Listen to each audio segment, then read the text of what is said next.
Hi, this is Jorge Gonzalez with Team Data 8 and Keller Realty in Miami, Florida. Today, I'm diving into a potentially game-changing idea in the housing market, the so-called portable mortgage. What is it, how it could work, and what it could mean for you. Number one, what is a portable mortgage? By definition, a portable mortgage would allow a homeowner to take their current mortgage loan, including the interest rate and balance, with them when they buy a new home, instead of paying it off and taking out a whole new mortgage at today's typically higher interest rates.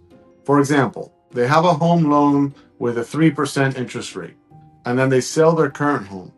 If they buy a new home under a portable mortgage, the remaining balance and the 3% rate would transfer over with them to the new home. If the new home costs more, though, they may need to cover the cost difference between what the loan balance is and the cost of the new home. This concept isn't common in the United States today, though it's more prevalent in countries like Canada and the UK, where fixed rate periods tend to be shorter. Number two, why is this idea even being floated now? Here's the backdrop. Many US homeowners locked in their low interest rates in recent years, say 3% or 4%, and now they have little incentive to move because if they sell their house, they'd likely have to take out a new mortgage at 6 or 7%, depending on the market. That lock-in effect reduces movement in the housing market and limits inventory. So by enabling a portable mortgage, the theory is I can move without sacrificing my low rate, which may make me more willing to sell, and thereby that would increase home listings and mobility. Number three, who would benefit and who wouldn't? Here's who will benefit. Homeowners who already have very low rates and want to move, whether to upgrade, downsize, or relocate, but they're stuck because of the rate differential. Here's who will not benefit.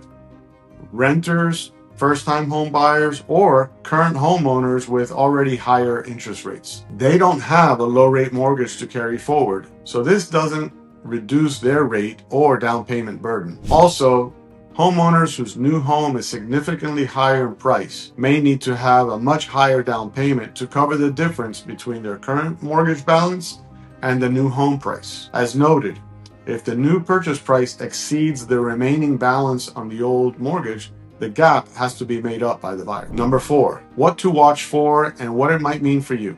If this becomes available, and if you already have a very low rate and are considering moving, this could help you keep that rate rather than starting fresh at higher market rates. But you'd still need to meet the lender's affordability criteria for the new property. You'll need to cover any cost difference if you buy a house that's more expensive. And you're going to need to ensure that the terms of your current mortgage allow portability if implemented. If you're a buyer or a renter without a low rate existing mortgage, this won't directly help your rate or down payment burden. So many structural affordability issues still remain. Policy and implementation matter. Until regulations, lender practices, and investor models adapt, portable mortgages remain just a concept under review. In other words, it's just potential. It's not yet in practice. So there you have it. The proposed portable mortgage could unlock some movement in the housing market and give homeowners a way to move without sacrificing their low interest rate, but it's not really a silver bullet. It raises complex trade-offs, and for many people, especially first-time home buyers and renters, the benefit may be negligible. If you're thinking about moving and currently hold a low-rate mortgage, keep an eye on this proposal and talk with your lender about whether and how such an option could apply in your case. I'll keep you posted as this develops. I really do appreciate you watching. I hope this was helpful. Until next time, I'll see you later. Thanks for watching again.